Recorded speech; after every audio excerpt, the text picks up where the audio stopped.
Alloh taolo sizni ustingizga mana shu qiyinchilik bo'ladimi, mas'uliyat bo'ladimi, yutuq bo'ladimi, mansab bo'ladimi, nima bo'lsa, Alloh taolo sizni toqatingizdan ziyodasini sizni bo'yningizga yuklamaydi.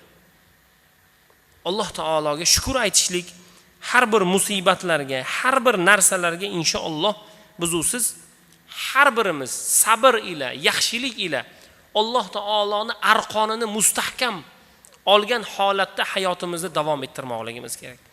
Wa'tasimu bihablillahi jami'an. Alloh taoloning arqonini mustahkam oling, ya'ni dinni mustahkam oling. Shariatni mustahkam oling. Hadisni, Qur'onni, shariatni mahkam tutsangiz, albatta inson najotga yetadi. Najot mana shunda. Najotni boshqa narsadan izlash xato. Va mana shuning uchun har bir bandalar Alloh taolodan